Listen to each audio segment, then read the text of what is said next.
পিঠে তো আপনারা অনেকভাবেই খেয়ে থাকবেন, কিন্তু আজকের এই স্পেশাল পিঠের রেসিপি আপনাদের নিশ্চয়ই পছন্দ হবে, একদম স্পেশাল মনে হবে। নমস্কার বন্ধুরা, শকুন্তলা রান্নাঘরে আপনাদের স্বাগত।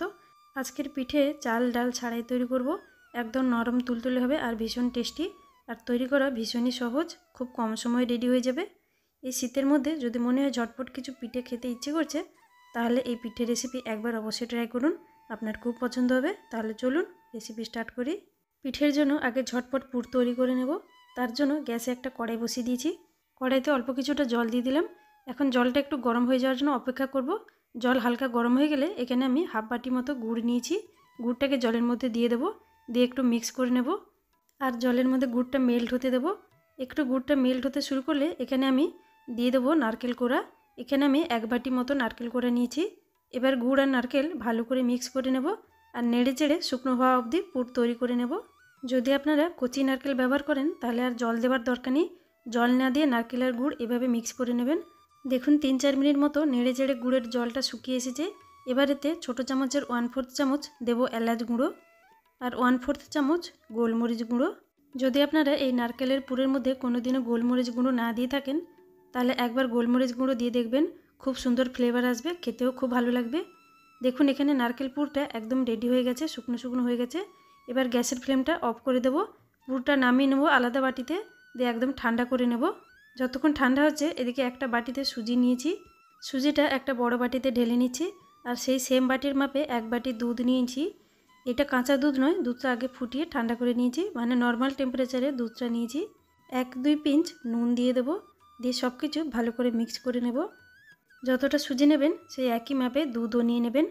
মিক্স করে নিয়েছি। এবার এটাকে ঢাকা দিয়ে 10 মিনিট মতো রেস্টে রেখে দেবো, যাতে সুজিটা একটু ফুলে যায়। ততক্ষণ এদিকে 3টি আমি বাটি নিয়েছি। আপনাদের কাছে যেমন ছোট বড় বাটি আছে সেটা নিয়ে নেবেন। এবার এই বাটিগুলোতে ব্রাশ দিয়ে একটু ঘি লাগিয়ে নেব। ঘিয়ের জায়গায় আপনারা তেলও ব্যবহার করতে পারেন, কিন্তু ঘি ব্যবহার করলে পিঠের ফ্লেভারটা ভালো আসবে আর খেতে খুব ভালো লাগবে। সব বাটিগুলোতে ঘি লাগিয়ে নিয়েছি। এবার এগুলোকে সাইডে রেখে দেবো। এদিকে 10 মিনিট মতো সুজি রেস্ট হয়ে গেছে। দেখুন সুজি কতটা ফুলে গেছে আর অনেকটা নরমও হয়ে গেছে। এবার একটু মিক্স করে নেব। দেখুন সুজিতে দুধটা অনেকটা টেনে নিয়েছে, সুজি অনেকটা গাঢ় হয়ে গেছে, তার জন্য সুজিতে আরও অল্প একটু দুধ লাগবে। আর একটু দুধ দিয়ে আবারও ভালো করে মিক্স করে নেব। এই যে ব্যাটারের কনসিস্টেন্সিটা হয়েছে, এরকমই কনসিস্টেন্সি হবে। এবার এতে হাফ প্যাকেট মতো দিয়ে দেবো ইনো।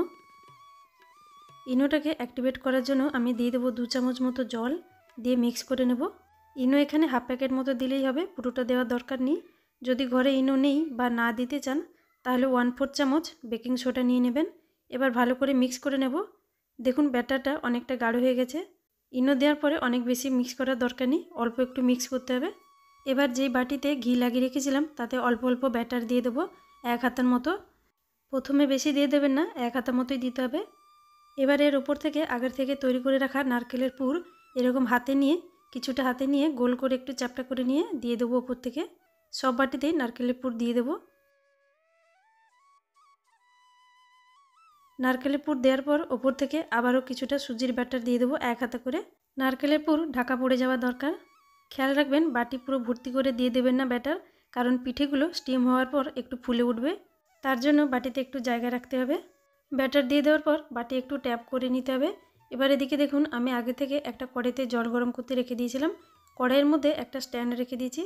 জল ভালো করে গরম হয়ে গেলে এবার স্ট্যান্ডের উপর যতগুলো বাটি ধরবে ততগুলো বাটি বসিয়ে দেবো। জল ভালো করে গরম হওয়ার পর বাটিগুলো বসাতে হবে। এবার ঢাকা দিয়ে 10-15 মিনিট মতো স্টিম হতে দেবো। গ্যাসের ফ্লেম হাইতে থাকবে। 10 মিনিট পর ঢাকা খুলে একটা কাঠি, ছুরি বা টুথপিক দিয়ে চেক করে নেব পিঠেগুলো সেদ্ধ হয়েছে কিনা। পিঠের মাঝখানে একটা টুথপিক দিয়ে চেক করে দেখিয়ে দিচ্ছি। দেখুন একদম পরিষ্কার বেরিয়েছে, তার মানে পিঠে খুব ভালোভাবে সেদ্ধ হয়ে গেছে। এখানে এই পিঠেটা সেদ্ধ হতে পুরোপুরি 10 মিনিটই লেগেছে। যদি আপনাদের 10 মিনিটের মধ্যে পিঠে সেদ্ধ না হয়ে থাকে, তাহলে আরও 5 মিনিট মতো পিঠে সেদ্ধ করে নেবেন। পিঠেগুলো একটু ঠান্ডা হওয়ার জন্য ছেড়ে দিয়েছিলাম। পিঠে ভালোভাবে ঠান্ডা হয়ে যাওয়ার পর এগুলো বাটি থেকে বের করে নেব। সাইডে একটা ছুরি দিয়ে বা এভাবে একটা স্প্যাচুলা দিয়ে সাইডে আস্তে আস্তে করে ছাড়িয়ে নেব। দেখুন যেহেতু বাটিতে ঘি লাগিয়েছিলাম, খুব সহজেই পিঠেগুলো উঠে আসবে। দেখুন বন্ধুরা পিঠে দেখতে কত সুন্দর লাগছে আর কত নরম হয়েছে, একদম গোটা আছে, একটু ভেঙে যায়নি। এইভাবেই বাকি সব পিঠেগুলো বাটি থেকে বের করে নেব।